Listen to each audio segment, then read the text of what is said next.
Good morning, Voyagers. I am the last Omnitech, your favorite robot American, and welcome to the next episode of OMNI Draws.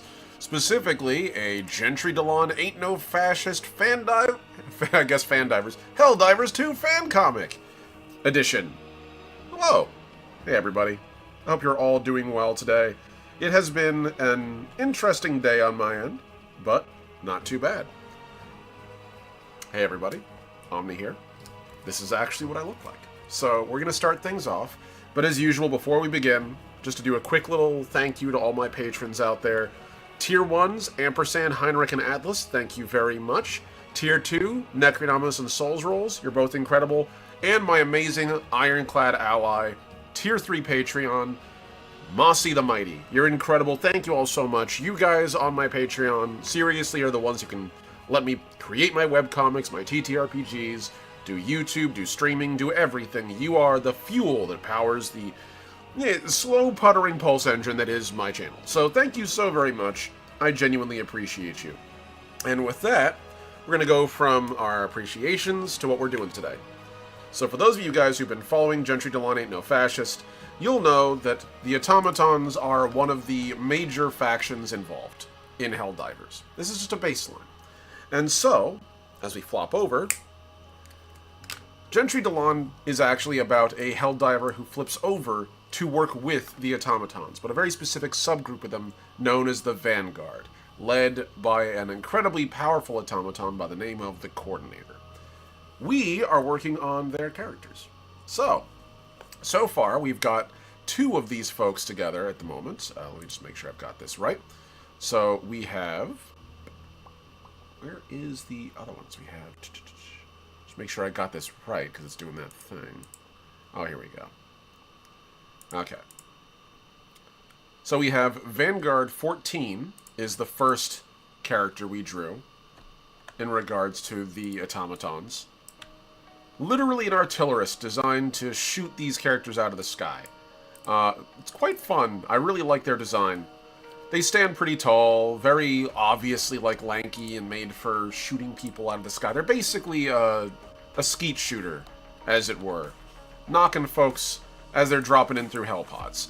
The character we just began working on last time, which we'll be picking up where we left off, is Vanguard 5, who's a skirmisher and a cavalry, sort of an air cavalry character. I've never really tried my hand at drawing a character that's designed to fly very much, and so this is a fun new experience for me. So feel free to pop in, ask questions if you'd like, hit me up. At the moment, I am currently also working on the side on the next episode of the webcomic. No spoilers there. I'm really excited for it. So if you're on Patreon already, you already see what's coming up next week. Or I should say in 2 weeks.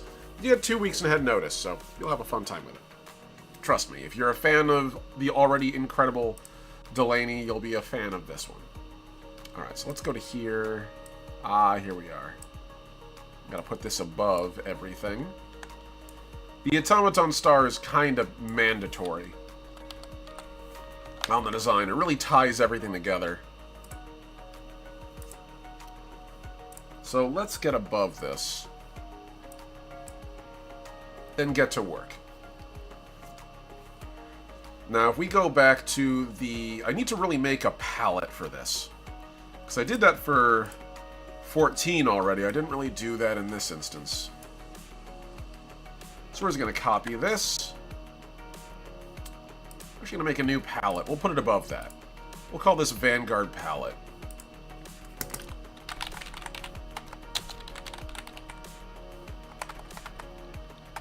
Vanguard Easel, I guess.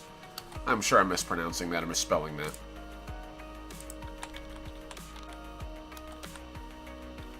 There we go. No, I actually spelled that correctly. E-A-S-E-L. Easels. Nice. Okay.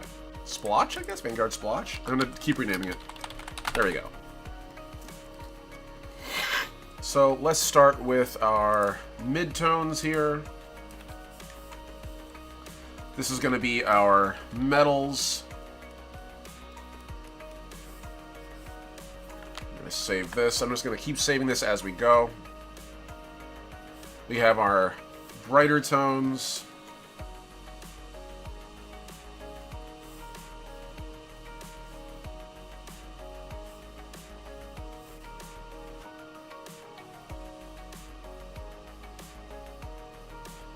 That's the darkest shade.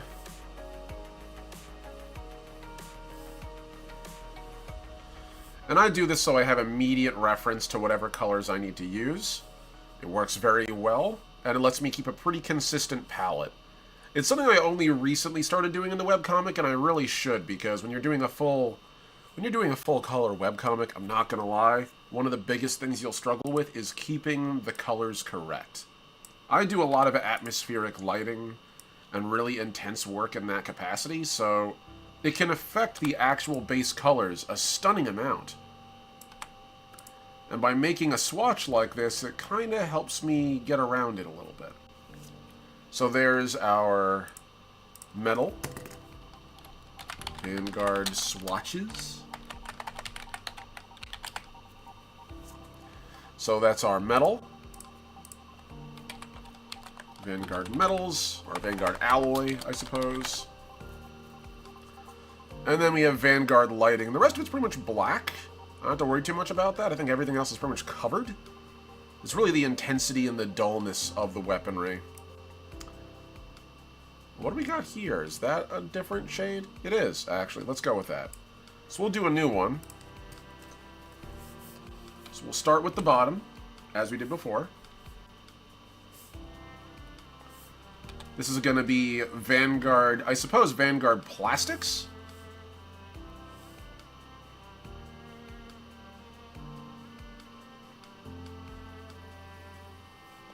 There we go.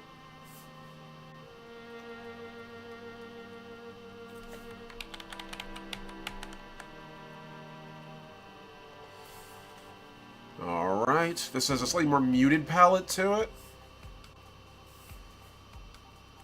Like it's a little bit less reflective, and that's okay. And we're going to go all the way to the tippy top, where the brightest bright is. It's a very muted color palette. Let's slightly intensify that. Just a hair so it stands out a little more. There we go. Good. So this will give us our plastics and dull metals.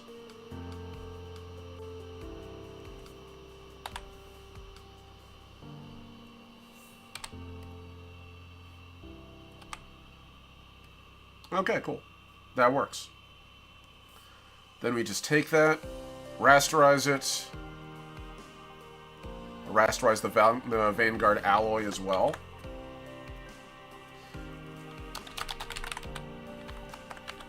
Vanguard plastics.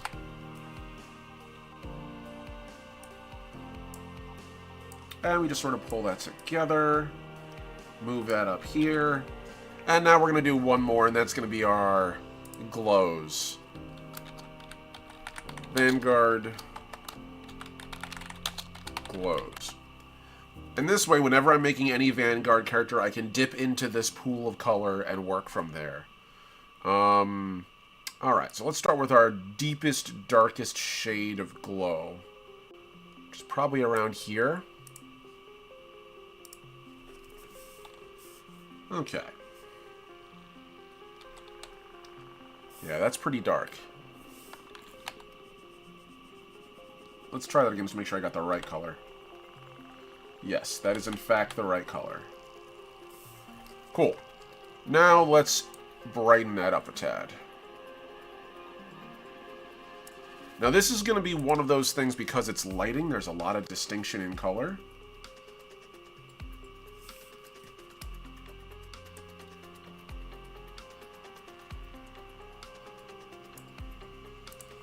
Alright. That gets us to our mid-tone. Now we start getting towards our highlights.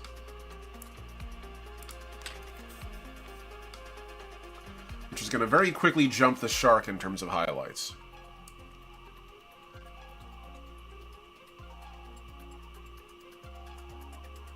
There we go. Beautiful. Hello, is friend. Yes, is friend. Hello, Paul. Good to see you, buddy. My incredible friend Ampersand from Ampersand Productions, who is also my GM on the incredible game that we play, which is Blades in the Dark. I've been really enjoying that campaign. Good to see you, buddy. I hope you're doing well today.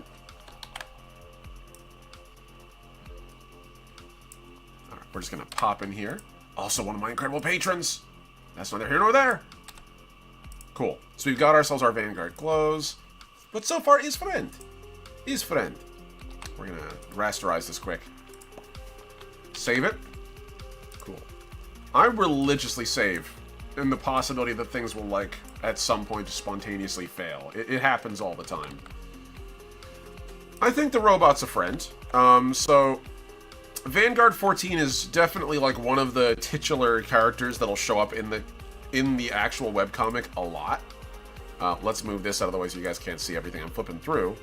But they even show up in Arc 2, actually. Actually, no, I think they show up in Arc 1. They're like way towards the end. They're quite visible, actually. Yeah, here we go. If this will come down. I don't know why it's not moving. That's so weird. Oh, here we go. Okay. Yeah, hold on. It's doing that thing. There we go. This is Vanguard 14 in the comic. So she's been around for a bit. She's actually one of the folks that works with Gentry. Technically her commander. So it is what it is. Lost 30 minutes of editing work because I didn't save and the software decided it had enough, so it closed down for no reason. Yup. Yep. Agony. True, pure agony. Nothing quite as horrifying as working on something hard and then having it just out of your hands for no reason other than the fact that your hard drive might have decided to call it quits early. So yeah, you'll actually see her. She's in the background of a couple of panels here and there, just hiding out. But yes, Vanguard 14 will have a lot more appearances moving forward, and she is technically an ally. So there is that. Alright. Today we're working on another character, though. Vanguard 5, who is big. She's big. So far, I have yet to choose the, technically they're all gender non-conforming in the traditional sense, but they choose pronouns, and most of them have chosen she, her. I find that tends to work best. What the hell? There we go. Unpleasant. Weird decision there. Here we go. Oh, I see what happened. I selected that and it just turned the whole layer pink. Like you do. You know? Like you do. Let's go with color fill. And we're going to start doing actual color blotches here. So we're going to start with ceramics on this, I think. Ceramics and plastics. I don't suspect she's very heavy by design.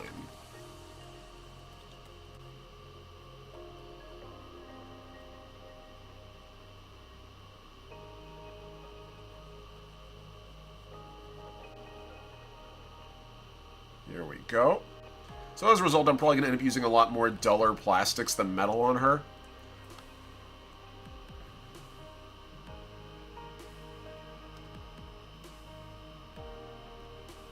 And this is really more just like an immediate, easy reference for me. Just when I'm drawing and doing stuff. This will be a metal component, so we're not going to get too much into that. Ceramic. Ceramic. Ceramic and plastic. So a little duller than metals. You know the drill. I know that after stream today, I'm actually doing a lot of work on Legacy. I'm finishing up the new mech creation sheet, or the new mech record sheet. So I'll be able to actually print something out and keep track of it separately. Which will be good, because then you'll actually be able to like have a record sheet you can hold in your hands and work around with.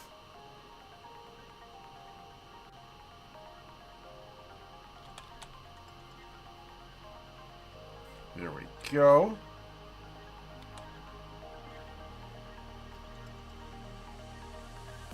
And I am looking forward to stream this weekend, for sure.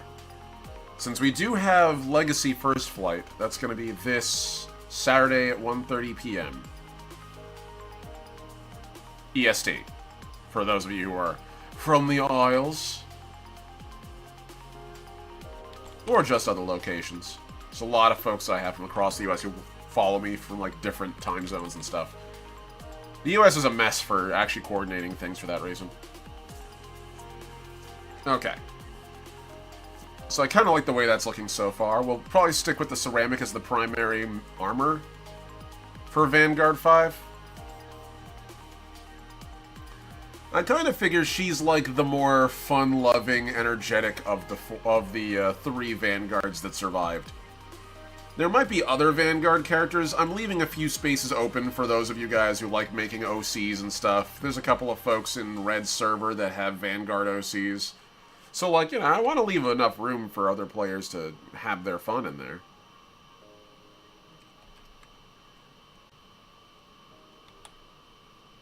There we go. That'll do. And we can add some depth into these colors as well as we go, but for now, the baseline's the important thing. You start off with a very basic coat, you go from there. This is one of those instances where you guys get to see from inception all the way to creation how this character is made. If you're interested, you can go back into my other live streams, and the last live stream I did before this one is the one that shows the creation of Vanguard 5.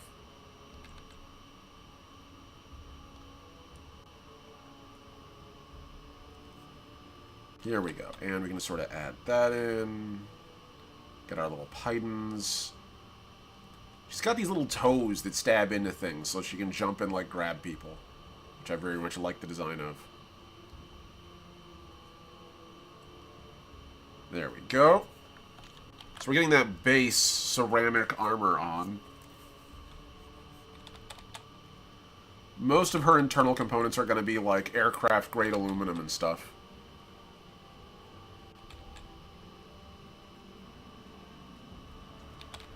Ferrofibrous alloy and the like, for those of you who are familiar with Battletech, where it's like, oh yes, we just sort of interwove metal into plastic or into other alloys just to make things a little bit more durable.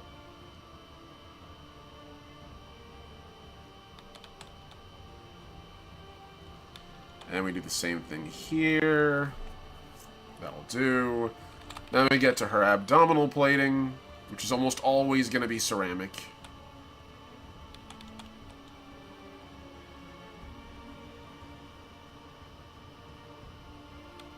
I figure this is one of those areas where you need to have that protection, but it needs to be flexible enough to actually sort of take damage, and if it shatters, you can replace it quickly.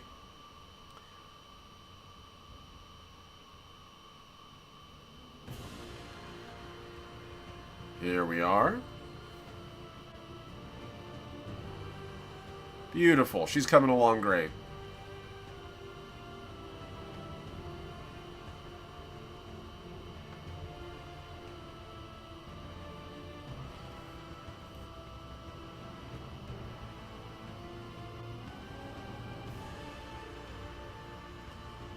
Here we go. Now this area I normally leave like this big black spot, but I'm actually going to fill it in here for her. Because we're going to see her from the underside a lot more. And I figure she's much more streamlined. So, just one of those, like, ruse, wind resistance, that kind of thing. So, areas where on a normal mech that would be left untouched. Like, for her, she actually kind of has plating there to sort of keep her from getting a lot of drag.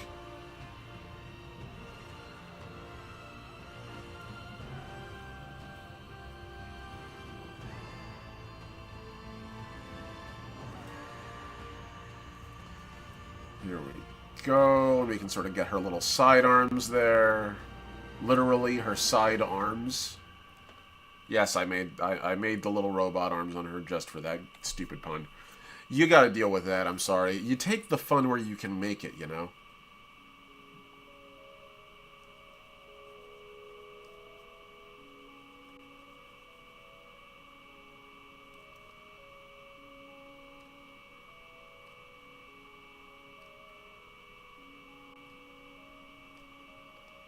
Here we go. We can go over this again with darker colors, which we will.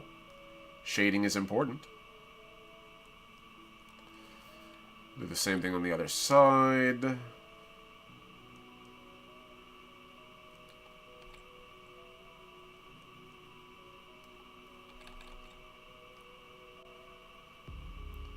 Now, I normally don't do with 100% opacity, but we're adding a block layer here, so I want this to be as thick as possible.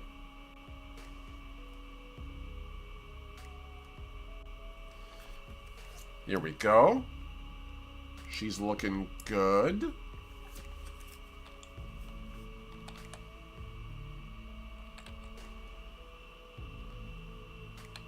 Beautiful.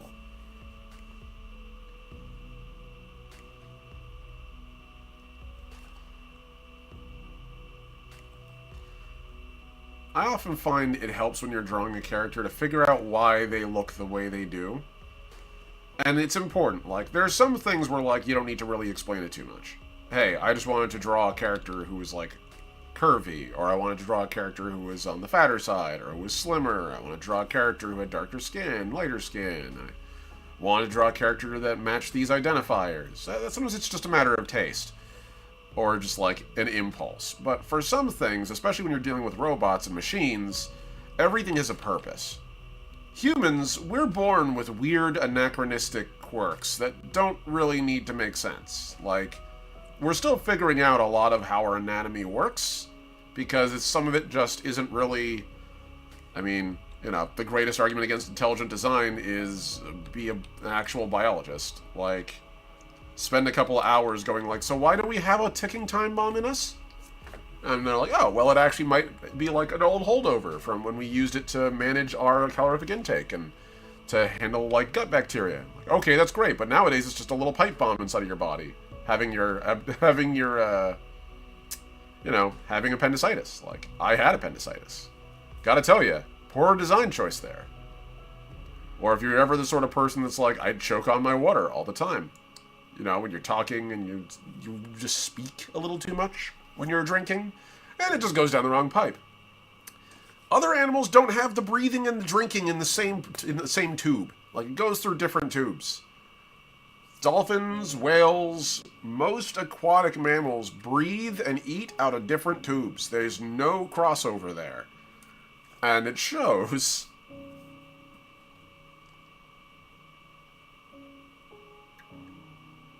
It's just a practical arrangement. But with robots, on the other hand, somebody, somewhere, even if it was them, even if it was the robot itself, designed itself a certain way. Every decision is, in fact, practical.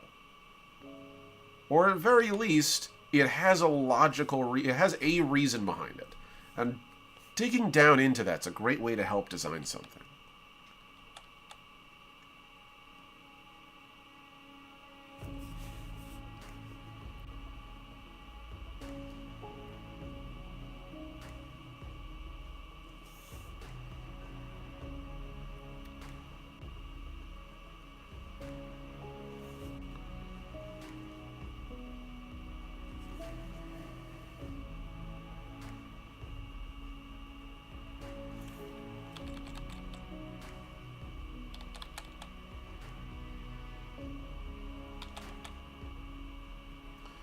Beautiful. Okay. We're blocking this in. It's going pretty smoothly. No real issues. She's probably going to be one of the dullest of the characters. I'm going to probably add some metallic highlights here and there. Metallic edges and banding, just to sort of keep her from just being a giant rubber toy, you know? Like, anyone here ever remember when they were a kid and they had action figures? And the action figures did, like, metal, but it was that rubber, that shiny rubber, and it just doesn't look real. And you can tell, just visually looking at it, like, that's rubber, that's not metal. That's what she's starting to come out as a little bit.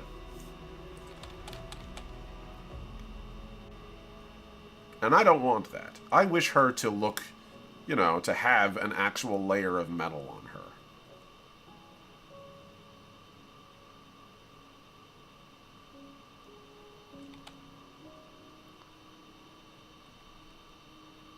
Maybe if I do, like, a purely stealth Vanguard at some point. She's a little stealthier than most, but she still flies around on engines and blows people up and stabs people. So she's not quite a sneak thief. She's nimble, and she, like all the Vanguards, she can operate discreetly behind enemy lines. She's basically special forces, but, like, there is a fine limit. Alright, that should work.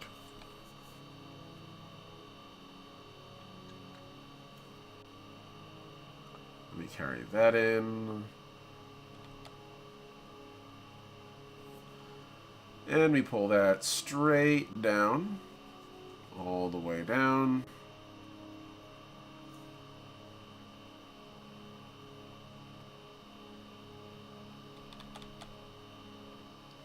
She has these gimbal boosters.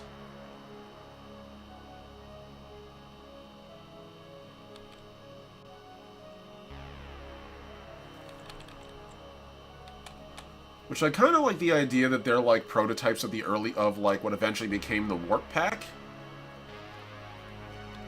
Maybe they're not even actual like hover pads. Maybe they're like anti-gravity motors of some kind so that she can be a little stealthier when she's zipping about. Maybe that's a good decision.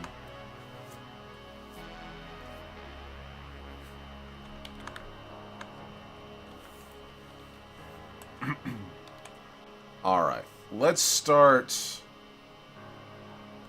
filling these motors out a little more.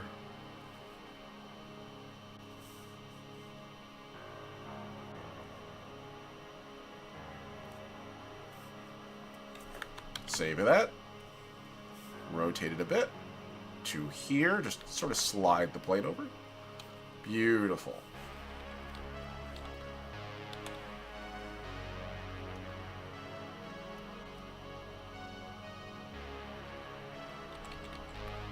Okay, now we have these magnetic harpoons here. Basically railgun harpoons. She fires a dart, punches through armor, kills the pilot, then she reels the body away so that it can't be found. Which is both disorienting and terrifying. Basically, she's like an eagle. An actual eagle. So this is a fun little detail about how actual eagles hunt. Actual eagles aren't like... You have hawks and eagles. Most eagles will swoop down, grab whatever prey they want, and then just grip them really hard and carry them off. And basically, if the animal squirms too much, they just drop it and let gravity hurt it, and then immediately fall down on top of it and grab it again, and they just sort of keep doing that until the animal ceases to exist. Which is a pretty horrifying mechanism of killing, but it's very effective. Turns out gravity kills just about anything big enough to be a prey item for an eagle. Like, even smaller animals you think would bounce, they don't bounce at the heights that eagle flies at.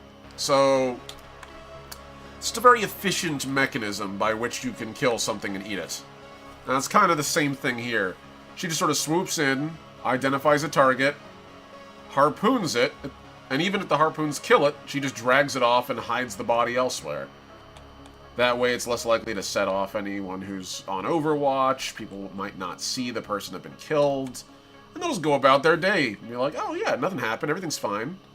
Until suddenly they get yanked up by a giant, like, 2-foot shaft of metal through where their heart used to be. And they just sort of go for a little flight, and they never come back down again. Or they do, because they're alive still. And, well, at that point, you gotta keep them quiet.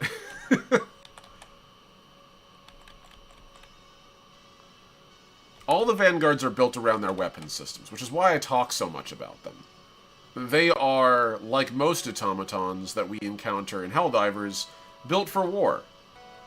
And it's a war they didn't really ask for either, at least in my opinion. In my opinion, in my interpretation of the Helldivers canon, which again, this is fanon, it has to be. I'm not working with Arrowhead. I have epic props for those folks, but I'm doing my own thing here. I'm doing my own thing with their work. This is fan work. And, well, I genuinely believe that the automatons were hoping for something else. Literally anything else, rather than this war.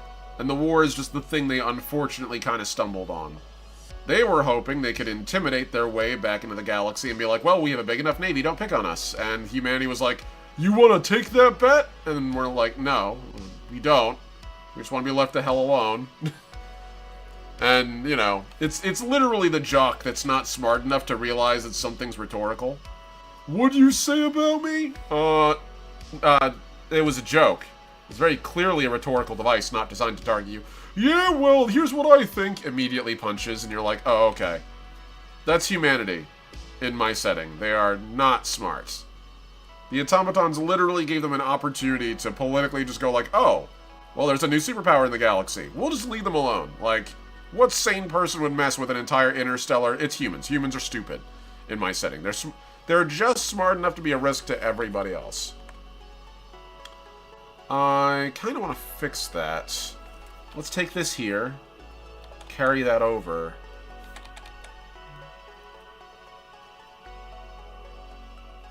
There we go. That's a little better. That's a little closer to what I was expecting.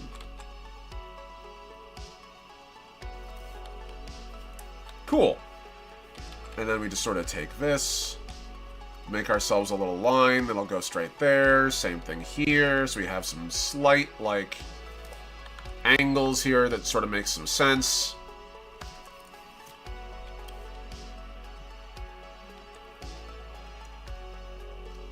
So this probably has a spool in it somewhere. And this here is just the standard electric motor that drives most of the actual arms. And like the limbs, they all sort of have that same electric motor.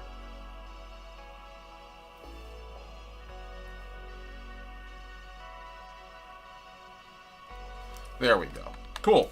That works.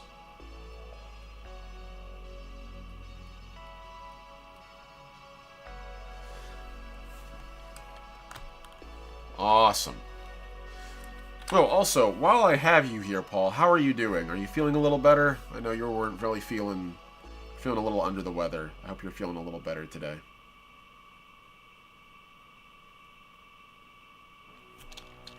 Like physically, I mean, you know.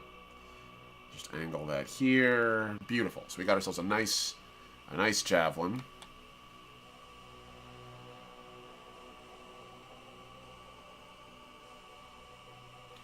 Beautiful. Are they a little comically oversized? Yes, but I figure that's just it helps being more scary. You know, I want to make these weapons terrifying for someone to witness. So, let's rock with that.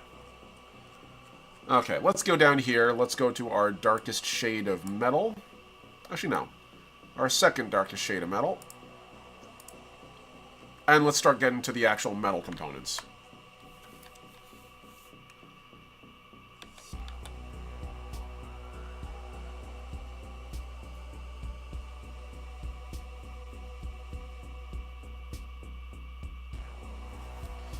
Here we go.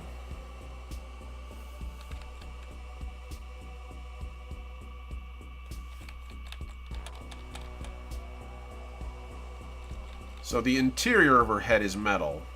That's pretty straightforward and kind of expected.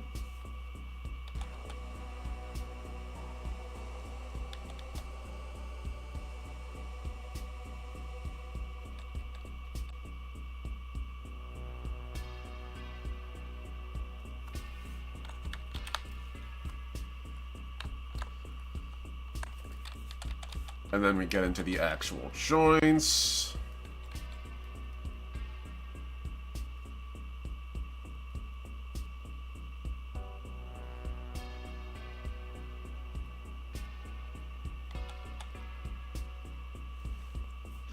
And this is more just to serve as sort of a guide for me, so it doesn't need to be perfect.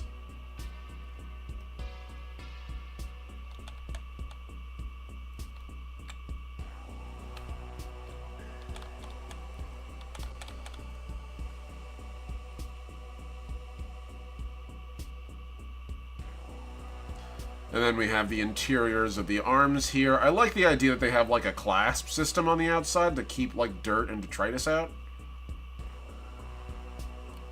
And then we can sort of fill that up here. We'll add more darkness in there as we go, but like that'll give us a little protection to the joint.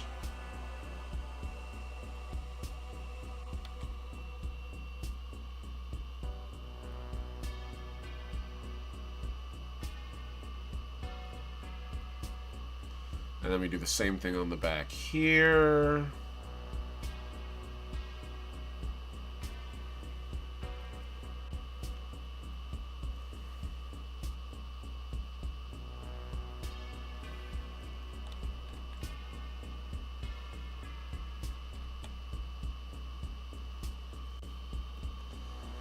There we go. We can sort of swap this around a little bit more.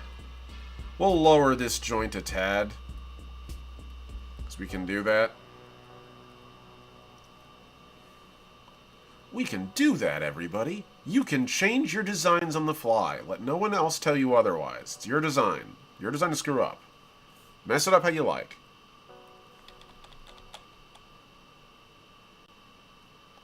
There we go. Okay.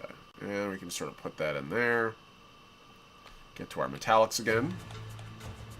Beautiful. Now these are overlapping metal plates here, so we got to be kind of careful how we position them. Because all the other pieces go over the top of them. These are like the little middle pieces here.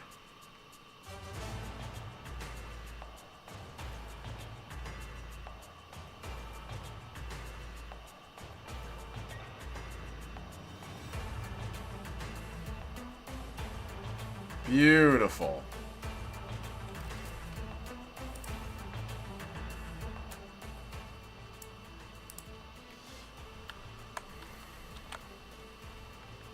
I kind of want to get, like, the more silvery metal in the middle here.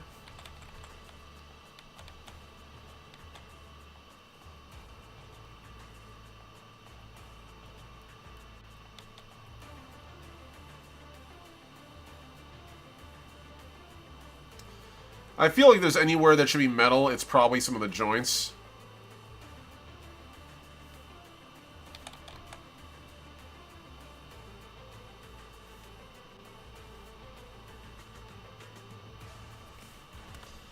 There we go.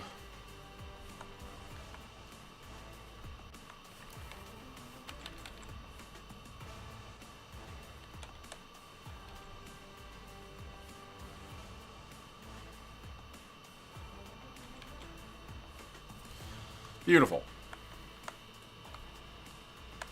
Now we go in here. We'll do the same thing with these joints.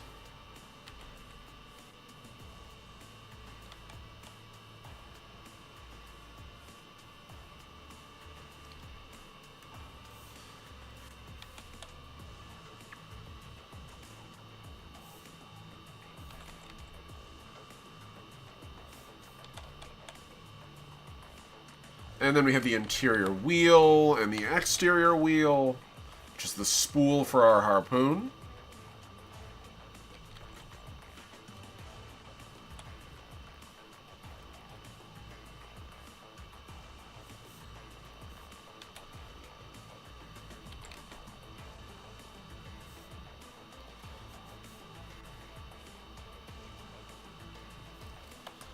Beautiful. Okay, cool.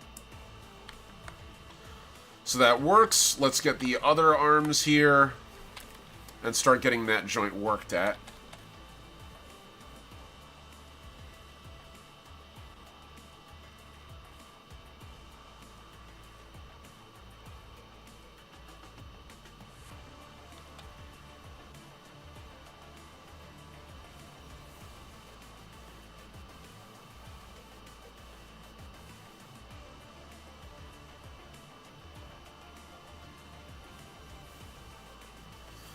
And then we do the same thing here.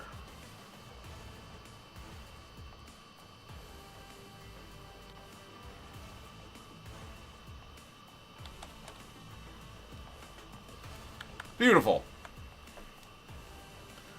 So now we have ourselves a nice metallic distinction here. We'll do the same thing here. These are just going to be simple metal bands. Like, almost a hose. The neck literally is, like, the same properties as, like, a metal layered slat that you often see used for, like, insulation and stuff, but it's more bulletproof.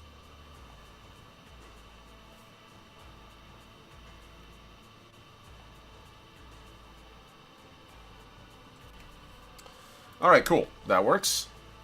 Kinda want to hit the edge of this. Sort of have some control surfaces and some shapes here.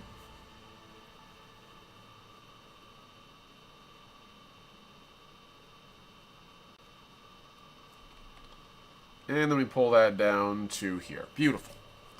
This gives us a little bit of a more wedge-like shape to it. The interiors of this, I want them to be more metallic.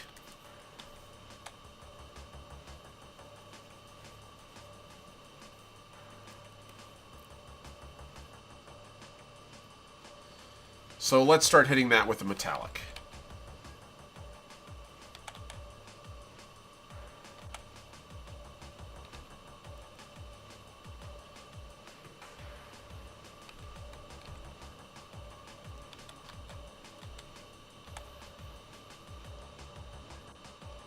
And then we're just going to keep widening these up a little bit as we go further in.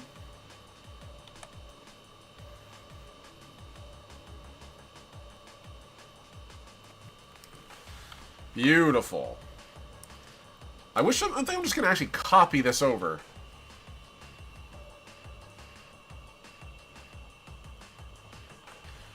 Copy paste. Drag it over. Superimpose it.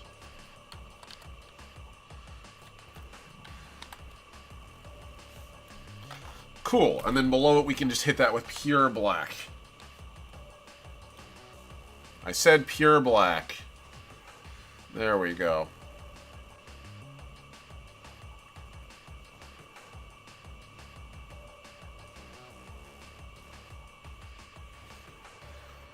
Let me just bring that over a little more, situated in the middle. Cool, that'll do.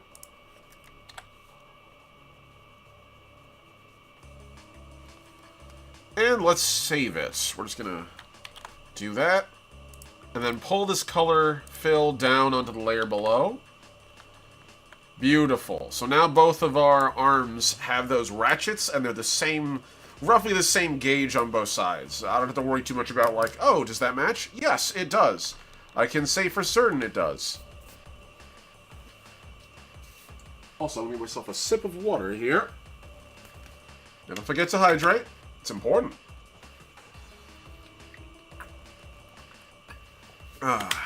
Alright. So now we've got our baselines here.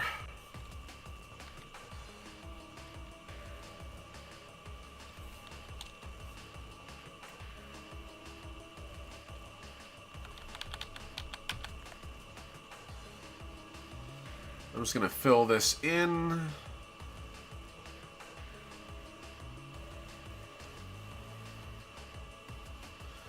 And we're just going to do some line cleaning here.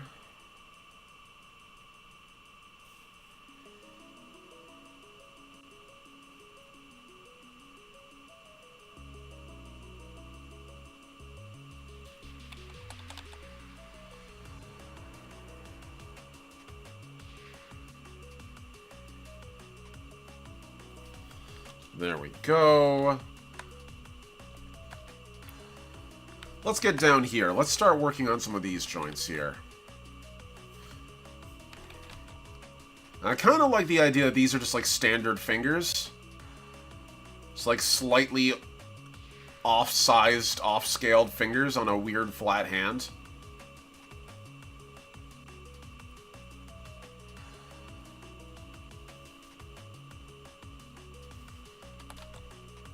So she has some, like, simple dexterity. Considering that she has literal harpoons for hands, I feel like giving her actual hands is the actual bare minimum we can do for her. Like, that feels like the literal least we can do.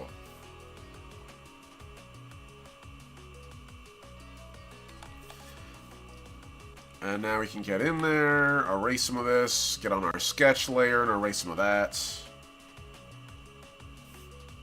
Get on our shading layer here.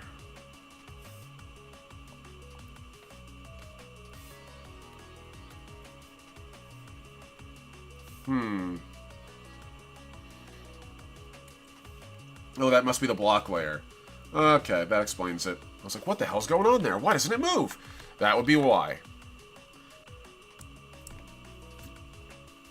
So let's get the rest here on our color fill. We still haven't done our hips and our knee joints, and those all need work.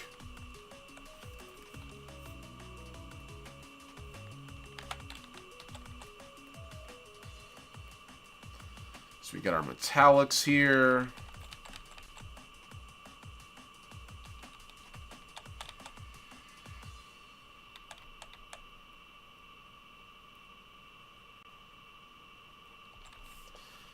And we do the same on this side.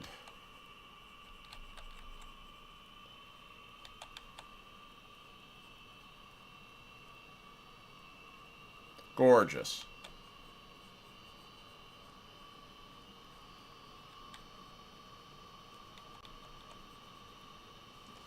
Cool. That works. I feel like I could do the segmented armor plating here, like the Lorica in metal. There's a part of me that was like, we could do the ceramic or like rubberized. And I'm like, no, this is where the majority of bullets go. It probably should be metallic.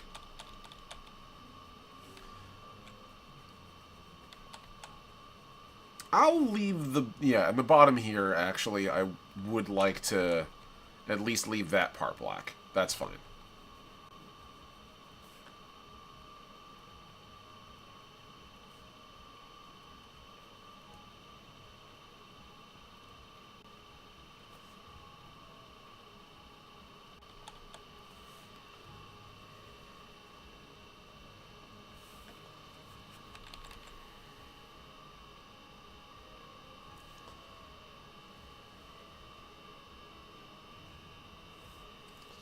Here we go.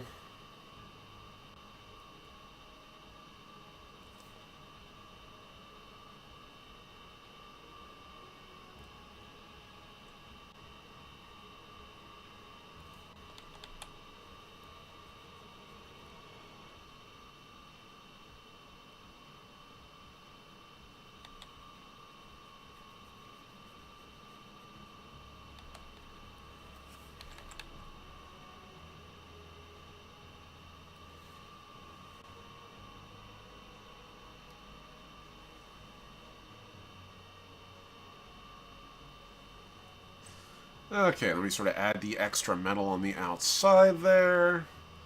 That works. That gives us like extra plating as it goes down further.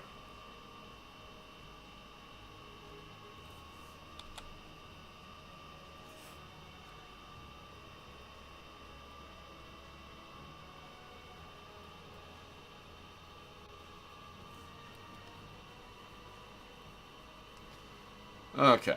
I still want to leave most of her like armor plating as ceramic, but I feel like for these components they probably do need to be metal, just for the convenience of it, the efficiency of it.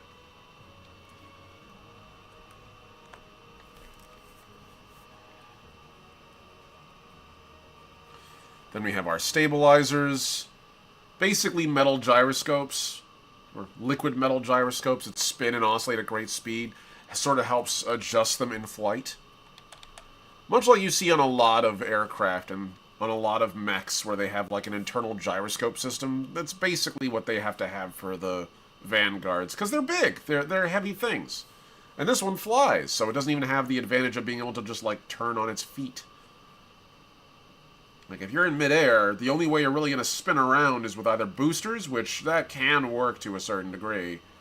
And it tends to work pretty well, but you can do a lot of metal fatigue by like just spinning around like a top at high G, or by rotating your own mass.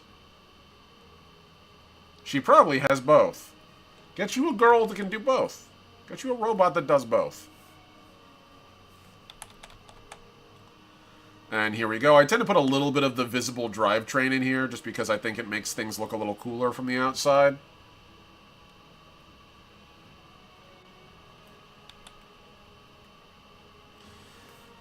And the rest of these mechanisms are mostly all metal. They need to be, kind of, just generally speaking.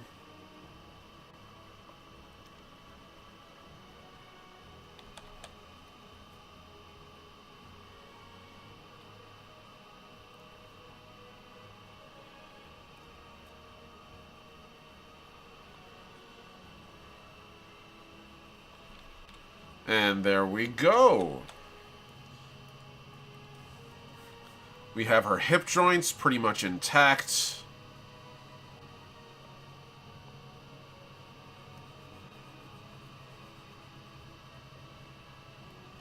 Beautiful. So she has kind of like anti-lock brakes built into her joints. Almost all of my robot designs in any game or setting, they pretty much all have that. So if you've ever seen like a disc brake on a car, where you have like the actual flat surface that spins, and then there's like literally a caliper or a clasp that just sort of to stop it will go, eek. That's kind of what I do for the metal joints. So you can actually see a little more clearly here. You zoom in, where, like, basically the actual joint has these metal plates on both sides that when they need to stop this part that's rotating... No. Here we go. Can you guys see that? Here we go. Let's do this. I'm gonna save fast. So this part is the part that rotates. And in order to stop it from rotating, these parts on the outside push in and arrest momentum. Basically acting like an anti-lock brake for all the joints.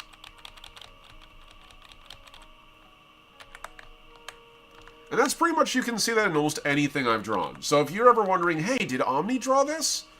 If it's got those joints, probably.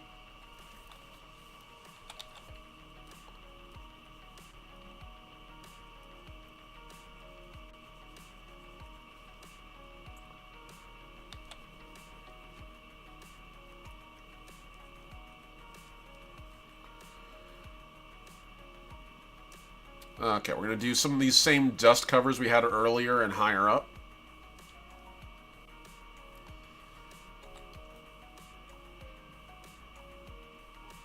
Because again, this is also the front of the knee, so we're not too worried about, like, arresting momentum or anything. We actually probably want that. To be honest, I don't want my knee to bend backwards. That's not good.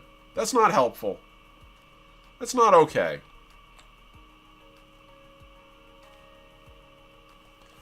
Alright, that works. We're going to slide down a little bit more. We're going to go to these anti-lock joints. Same thing here. This time I'm going to give it sort of that nice 3-spoke interior, like a giant bearing, because it's basically what it is. Kind of like the idea there's like some sort of reinforcement externally here that just sits on the outside of the joint. We sort of allude the same thing on this side, so let's just actually add it in. Formalize it.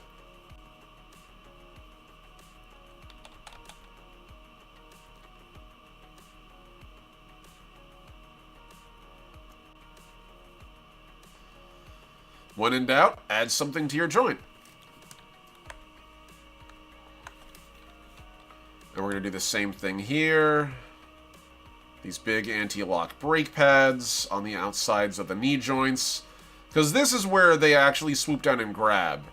Basically, there's like the two ways that this goes is they successfully kill someone with the harpoon and use the harpoon to drag the body away, or they're reeling in the harpoon and have more people to kill, and if that's the point, they'll just sort of swoop in and stab.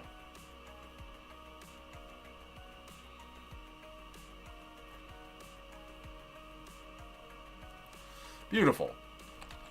We'll get to the outside here and sort of fill that in.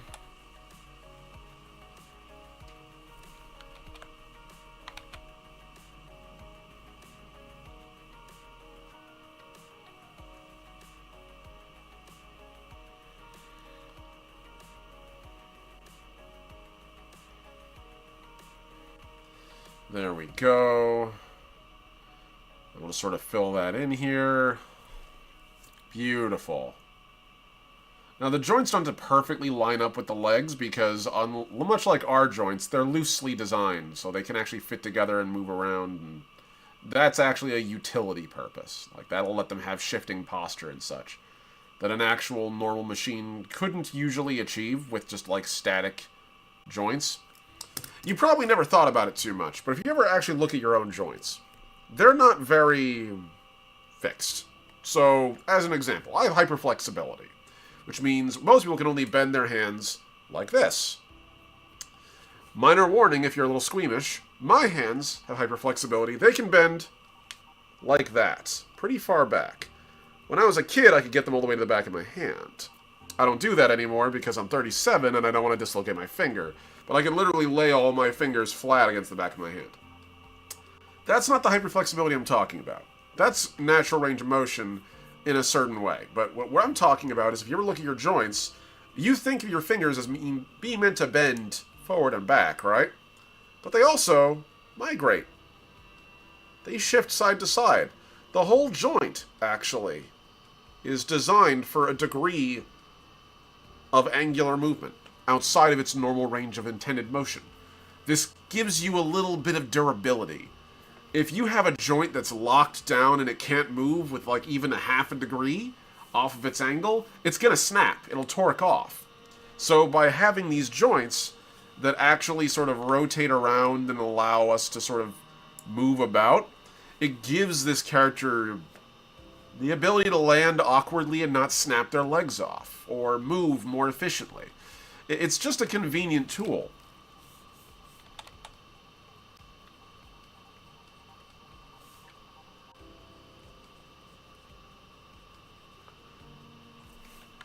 Basically, remember, you don't really have hinge joints. Everything on your body is like a ball and socket. Even the things that are hinge-like kind of are designed to sort of slide around a little bit. It's just part and parcel how it's made to work.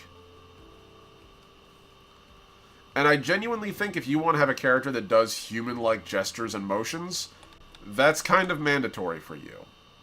You're not going to be able to get away with a character with very fixed joints. It will come into play. And you'll end up just sort of breaking your own rules, so just build it in. And for the record, if you're drawing something, like, you don't need to have this much internal consistency. I thrive on internal consistency in my art, as best as I can. It's those limitations that actually make me feel more creative. But if you're drawing something you just want to have something look cool, you absolutely can. Look at how many times Pixar and video games do that, where they're like, we can't possibly have this model posed this way, but we can fold them in on themselves, and it works. There's like several scenes, I'm sure, of like Woody from Toy Story, and his head just folds into his neck or clips through his vest. I'm sure that's out there.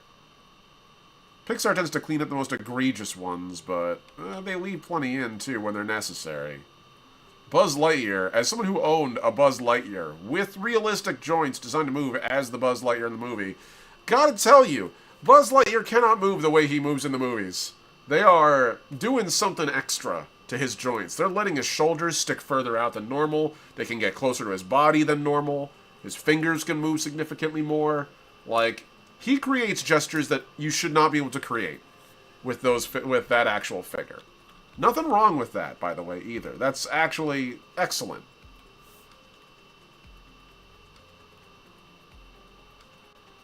There we go. Just saying, like, it becomes noticeable. There is a point where it is very noticeable. I think this is on sketch, actually. Yeah, that's the sketch layer. Okay, good. Let's get our color fill. And those are heat exchangers, by the way. If you're wondering what those weird side tubes looking things are, those are heat exchangers. Vanguards run pretty hot. Most automatons are not particularly, like... They're not dumb, I don't think, but they're not brilliant. They're frontline combat units. Their chassis are designed for such. They're designed to take orders, improvise in field, but they're not made to be utterly brilliant. They're made for suppressive fire and mass mobility. But Vanguard units, on the other hand, are commando units. They operate behind enemy lines for extensive periods of time without direction. They need to be smart enough to innovate, adapt, overcome, all that fun stuff. And so, as a result, they tend to run much hotter. Their CPU tends to be bigger, and it needs more weight to it, if that makes sense.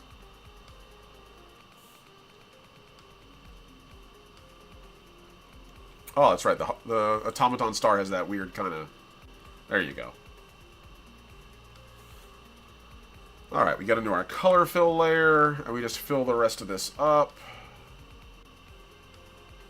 Beautiful. Okay. She's looking pretty good. I'm actually really pleased with how she's coming along.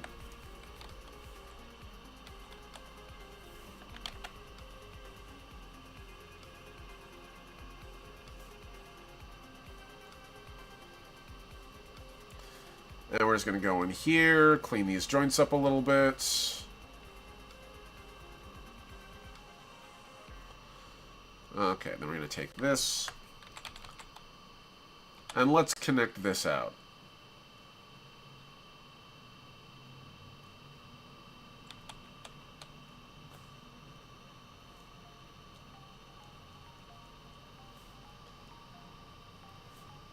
Now, the lower legs are almost kind of wishbone-esque, which is kind of by choice. Like, I kind of was like, I want a weird look for this lower leg, so I decided to go with that. It's a very distinctive shape that you don't often see, and so I was like, yeah, let's go for it. Let's have some fun with it, eh?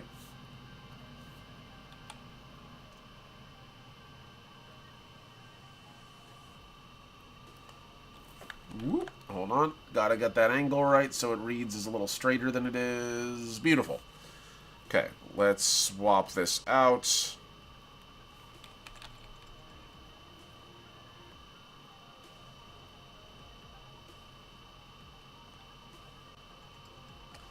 And we just sort of pull that in. Adjust so that it sits correctly. And then we adjust the internal spokes. And just like that, we've got a pretty decent leg pad. We can also probably erase this part here. It's on the sketch layer.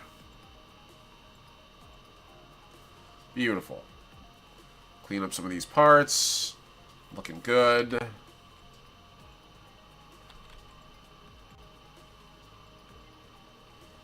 Good stuff. Okay, cool. So this gives us an immediate look as to how the joints sit, what they look like, how things are sort of finagled out.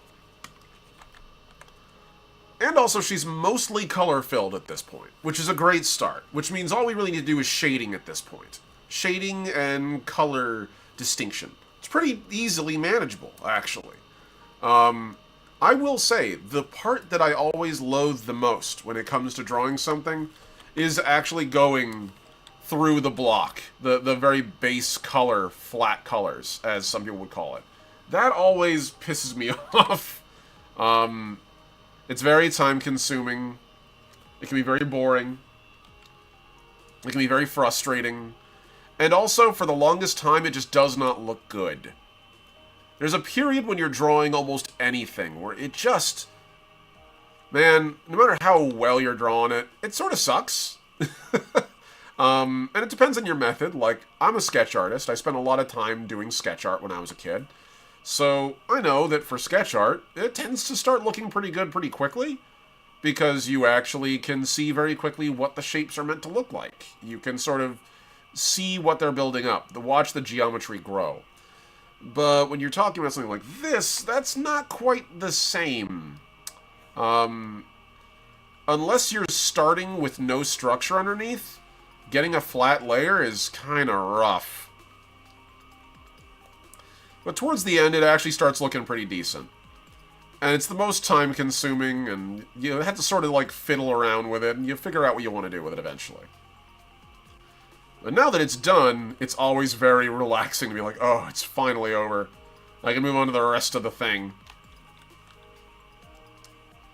There we go. Beautiful.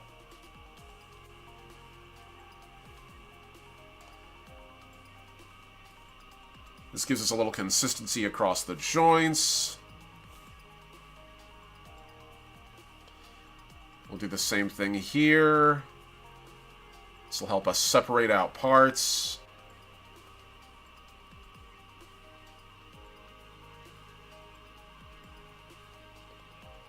Beautiful.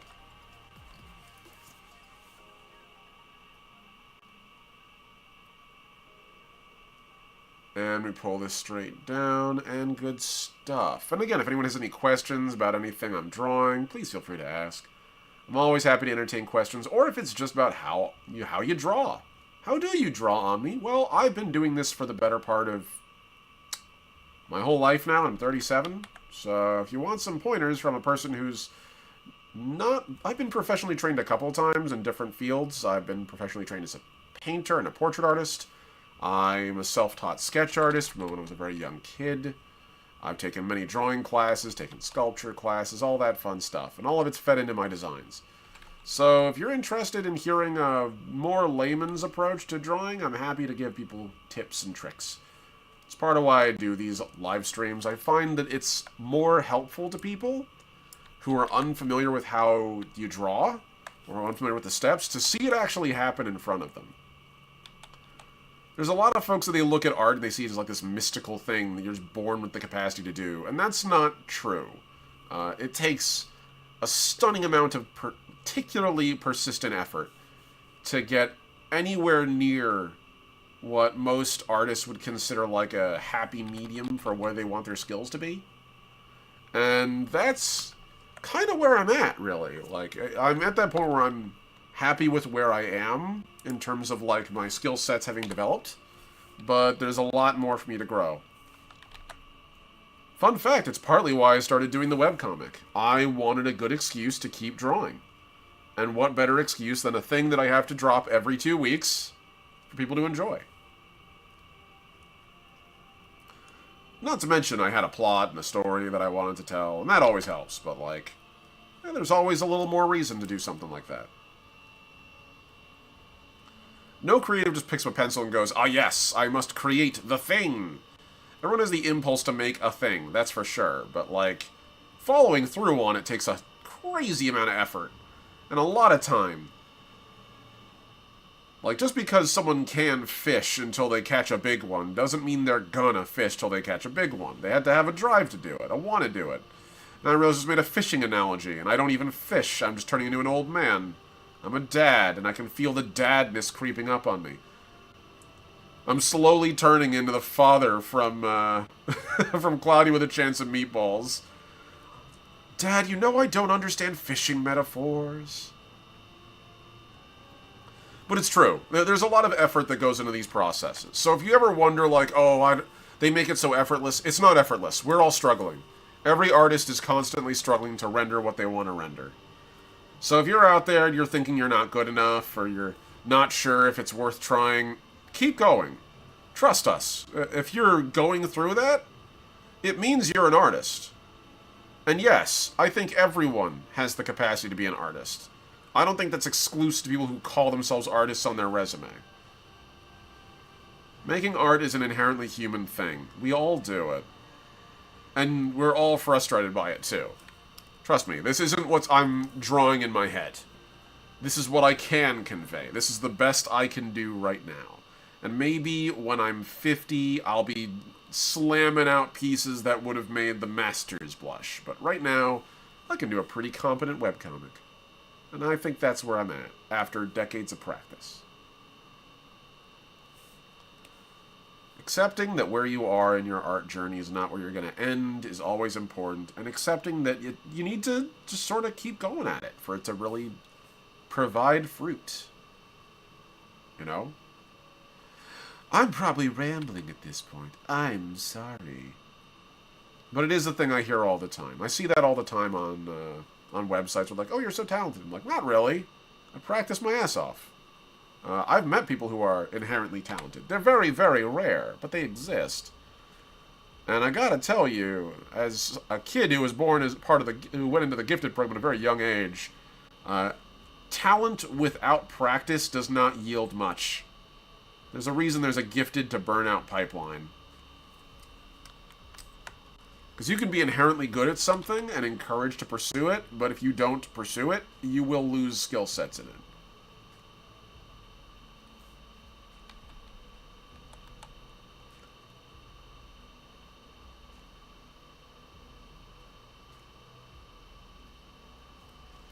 Also, I think a lot of us gifted kids were identified as, you know, like...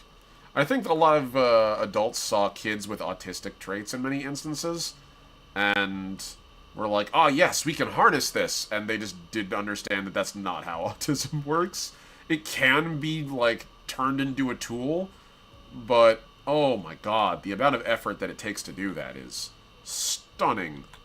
It is an unbelievable amount of brute force training yourself. Let's get into our sketch layer and clean some of this up.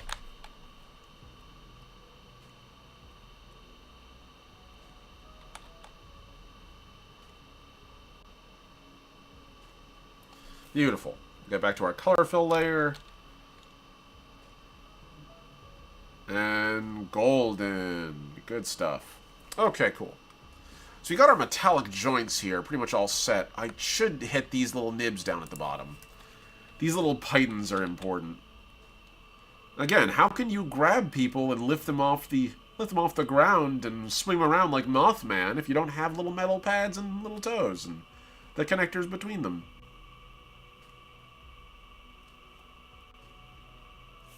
We're going to flip this around here. Yeah, there we go. Add those onto the back.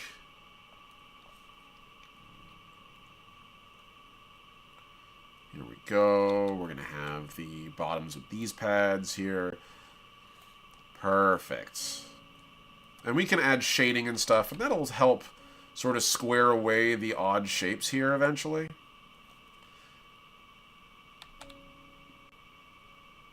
But this will do for now. Cool. That works. Let me add the little metal pythons in the back. Because I like the idea that these actually extend. Like, it's literally like a hypodermic needle. So when she grabs somebody, if you have, like, the pen here as the hydraulic, she grabs, and then the pen just sort of into them to complete the grip. A nice way to anchor in. And a lot of the other, like, Vanguards have anchors built into their design, so this is just an interesting improvisation of it. Not made to anchor you against impact, but made to prevent someone squirming from escaping your grip. That's horrifying. It's a horrifying thought. But it, you know, it does the job. I'm making automaton special forces here. They're not made to be friendly. They just happen to be, in certain instances. Here we go. We're just going to cover that up a little bit. Clean up some of this. Clean up some of this. Good enough. Do the same thing here. Good. Okay. So that gives us a pretty quick, like, base color splash. We have 15 minutes to get this bad girl properly colored. So let's do it. I'm going to swap over to our plastics, and we're going to start working around. Get our ceramics going. Let's get this to like a good 45. 45% opacity. 65. 65 will do nicely.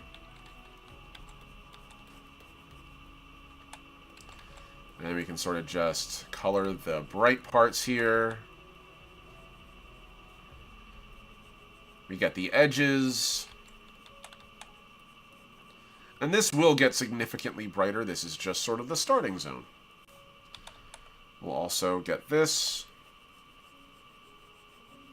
Going straight down. Same thing here. Same thing here. And just sort of use this to pick out detail where we feel like we can. Bearing in mind how small this is, we're at 393% of zooming in right now. So that's not a very, like, visible part, but just a little bit of detail. A little bit of, like, where the light would fall goes a long way with these kind of sketches.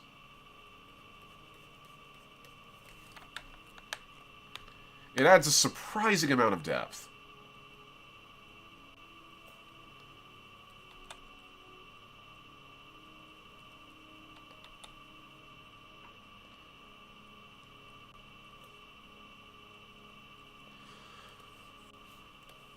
Alright, and now we come to the thighs. The thighs are interesting. So, the thighs actually have two segments here. And I kind of want to pull that apart a little bit. Just sort of make it clear that one of these is more raised than the other. And there we go. We can sort of pull that in.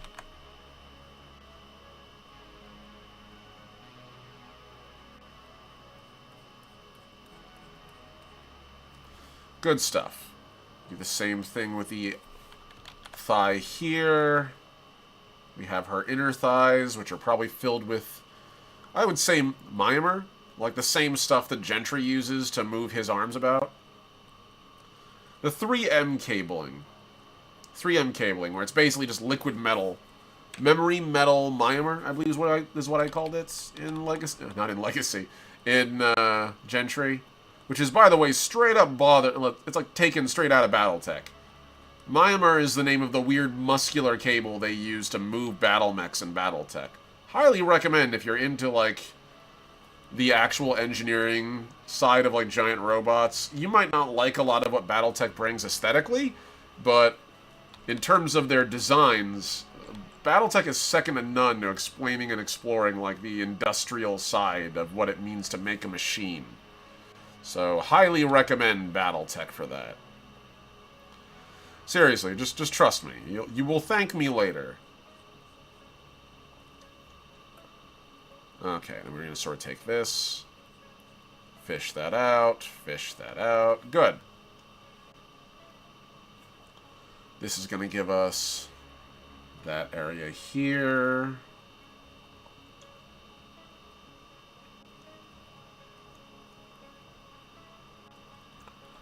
Let me pull that, hold on. There we go. We pull that straight down.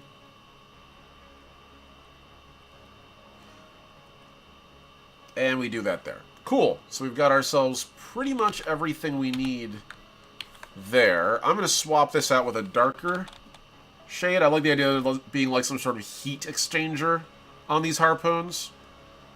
I imagine they'd have to be. You're firing something with a magnetic coil that goes really far, really fast. The friction from that cable's got to be insane. So it has to have some kind of heat sink built into it. Okay, cool. Let's get into the rest of the plastics here. So we're going to take that, move that along here, same thing. We're just going to sort of catch the edge of it. And then doing this gives us some rudimentary three-dimensional shapes. But just sort of like giving an edge where light would fall, you know? I'm just going to put that there, put that there, and put that there. There we go. So we have some knuckle joints on her.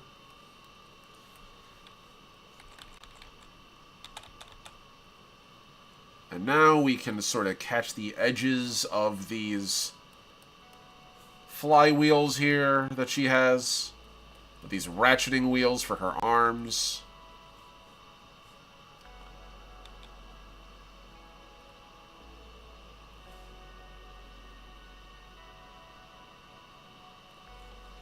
You do the same thing with this.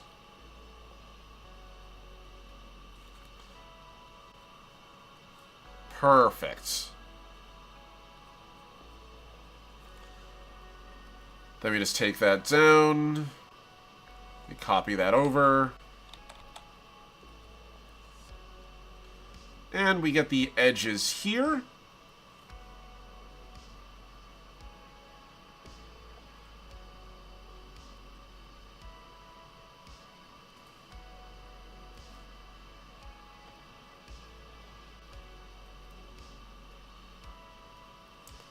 Beautiful.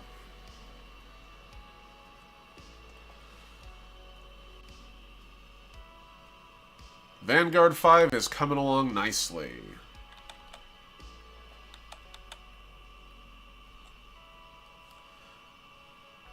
We'll do the same thing here, sort of make these look a little more rounded, because they are.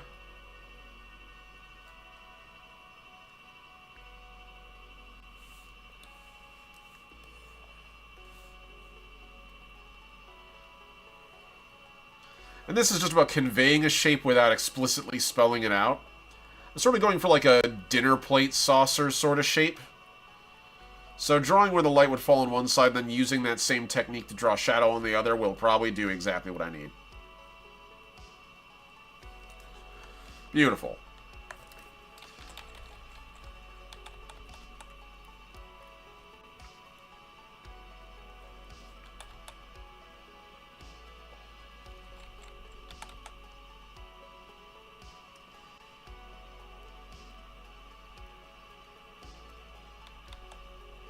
Here we go, and we'll just use that to sort of flatten out the top.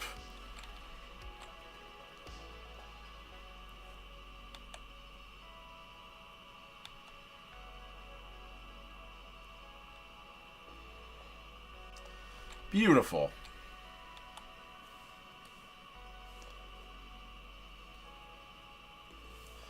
We'll do the same thing on the other side.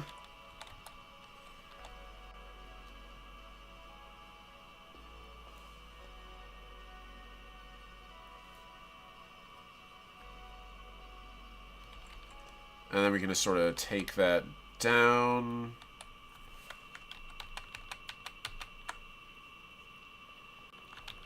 Like that. That'll do. We can take that all the way down to the bottom layer here.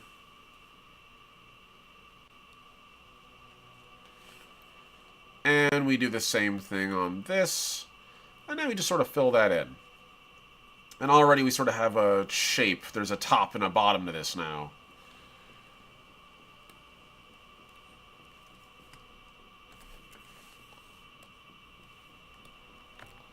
Save that. Pull this over here.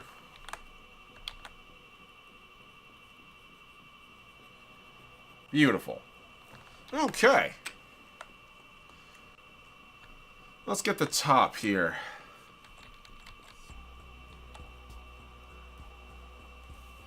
Because I want the edges of her weird quadrupyramidal head to sort of be a little obvious. She's kind of looks a little bit like a like an American house in a lot of ways with the sloping roofs. So that's sort of what we're going for here. Okay, so that works. Let's start getting some bright whites going. Some, like, really brighter whites. This will be on all the metallic sections.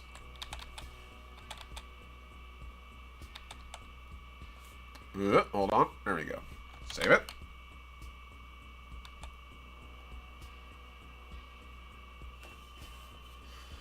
This will be where the actual light sort of hits. Where ridges and stuff exist in the metal. And we can come back over this and offer a little shading.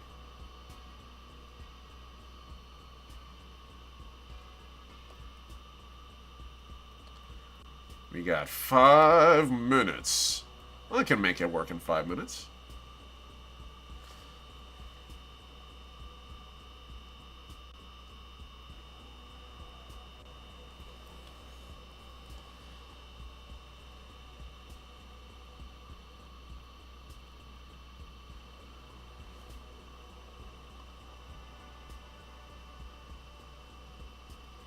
Here we go, just where light would catch.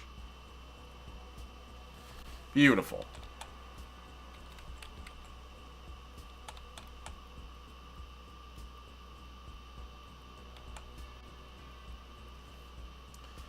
Do the same thing here.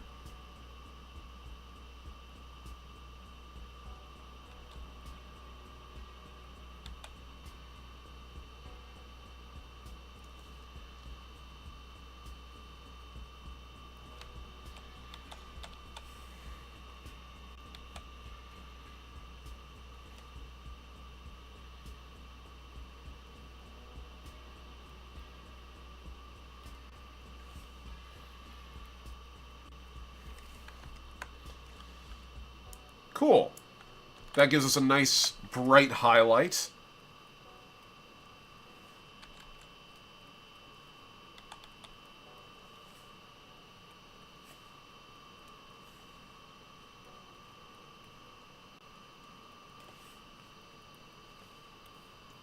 Oop, not what I wanted to do.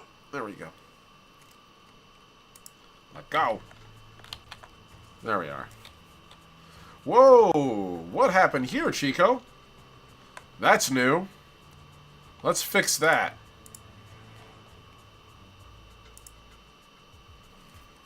Yeah, that looks like a weird graphical error that happened. Probably when it's saved. Every once in a while when you save really dense files like these, you'll get graphic errors. That's unfortunate, but it happens. Okay, we can save that now. Beautiful.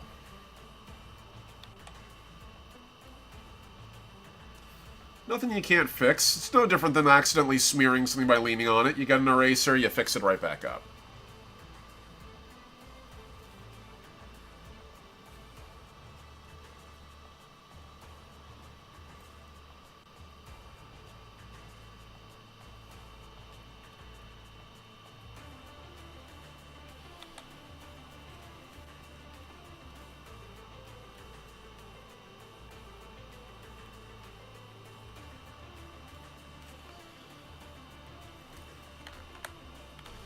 Okay, so we've got that. Let's get onto our joints here.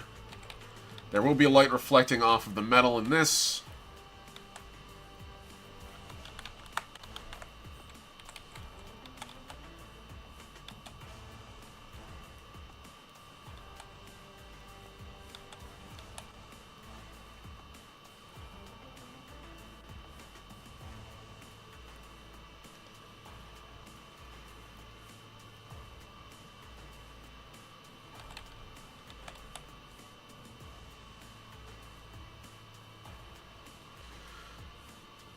Okay.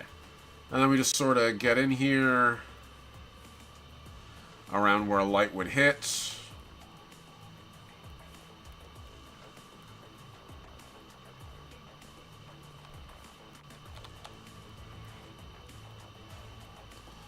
Beautiful.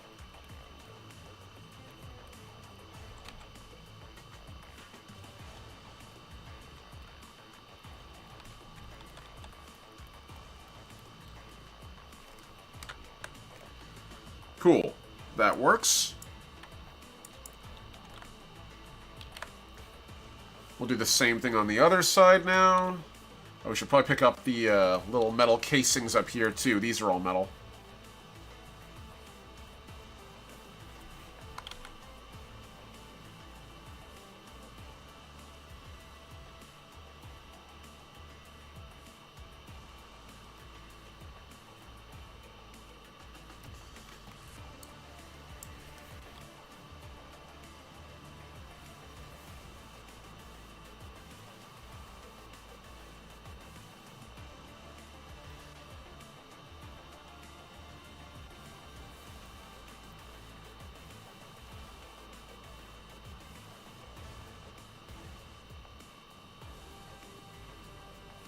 And then we're going to get in here with this. Swap it around.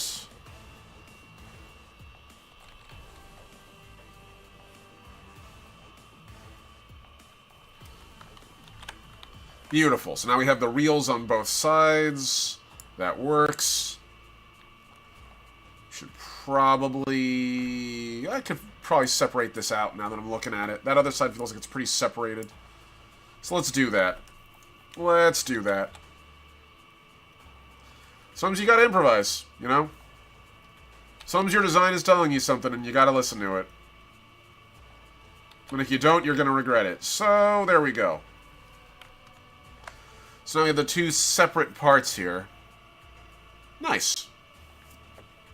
Let's get her gyroscopes and hips. It's probably gonna be all we're gonna have time for today, I'm willing to bet, because it looks like we're about up.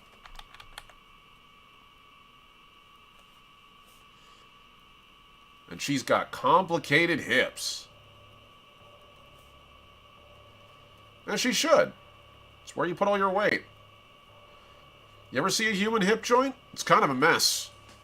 we basically made a really cool ball and socket, and then muscles were like, I have no idea how to do this. This is going to be complicated. And it was complicated.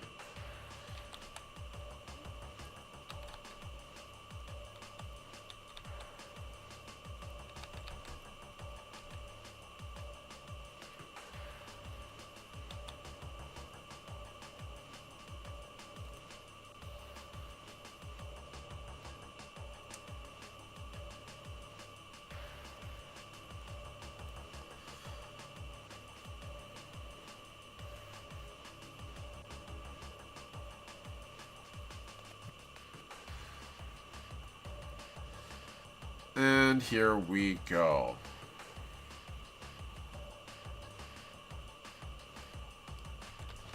And we'll do the same thing here. This will give us a clear shape.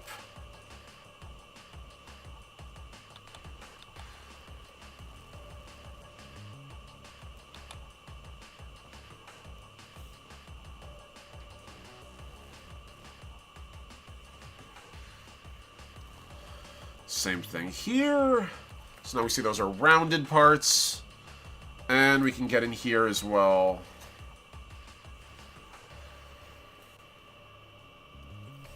Beautiful. Let's get these You know, I am going to finish at least highlighting this. And the next time you see her, she'll actually be on my Patreon. As a complete data file. And if you're not on my Patreon, don't worry, you'll see her in the webcomic eventually too.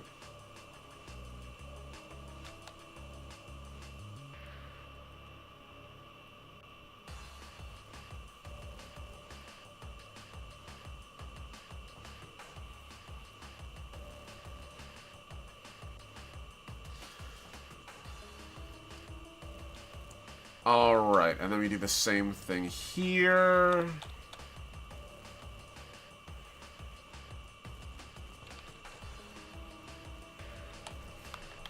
Oh, this didn't turn out as good as I'd hoped. Let's fix that.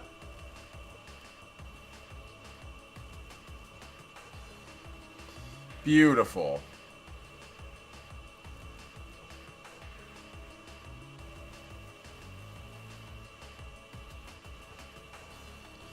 And we do the same thing here. Pull that all the way down.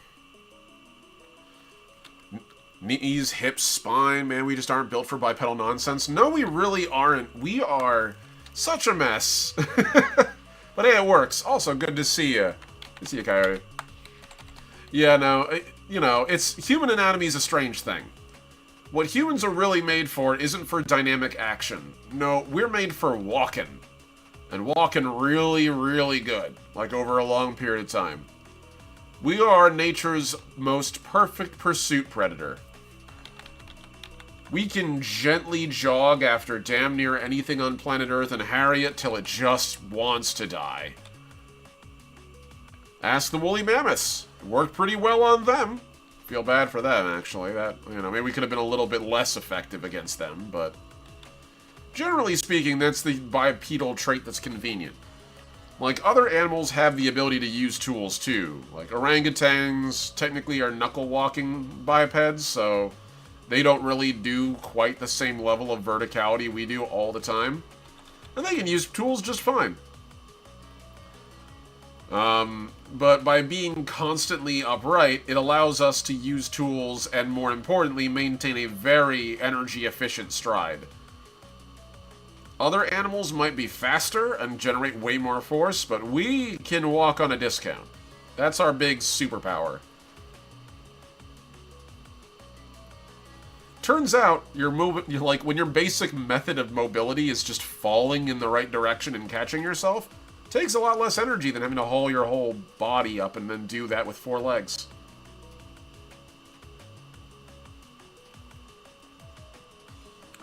There we go. And she's got those grippy pads for gripping, so she can grab you and lift you up like an eagle and then drop you or crush you. Look at those. Look at those General Grievous feet right there. I love the design of them. They turned out great. Alright. And just like that, looks like we've got most of Vanguard 5 done. I feel very good about her. She turned out great. And I can't wait for her to show up on the webcomic and terrify people. She's going to be a blast.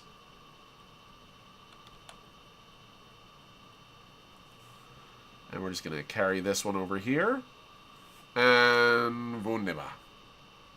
With that, I'm willing to call her done for stream with detail to follow off of stream. Yeah, that'll do. I forgot to get these joints here.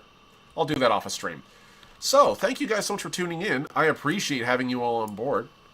And hopefully soon you guys will see more of Vanguard 5. In the meantime, thank you guys again, as always, for being here. It means a ton. I always like drawing with you all. I will be back this Saturday on my Unicorn Head Studios YouTube. Look that up. Unicorn Head, all one word, Studios. And we will be going live at 1:30 p.m. EST with Legacy First Flight, my Fast and Light Tale in the World of Tomorrow, which is also my own homemade TTRPG. An indie TTRPG, 20 years in development. We're running that alpha live with you guys, so you all can see us as we play and continue our plot. But also a huge thanks, as always, to my incredible patrons. So, thank you very much. Ampersand, Heinrich, Atlas, you're all incredible. Tier 2, Necronomulus and Souls Rolls, much love. And my amazing Tier 3, Mossy the Mighty, thank you so much. You all on my Patreon seriously make my channel actually survive. You are the fuel that powers the anti-grav engine that putters me along a few feet above the ground. So if you're interested in my webcomics, my tabletop role-playing games, or just want to see more YouTube and Twitch streaming, go to patreon.com/thelastOmnitect. I regularly post my content schedule there. If you are a paying contributor, you get to see my webcomics 2 weeks early, and even if you're not, you get to read my entire webcomic gallery, separated from social media, with no ads. Thank you guys so much. As ever, you're incredible. I am the Last Omnitect. And I'll see you all next time. Peace.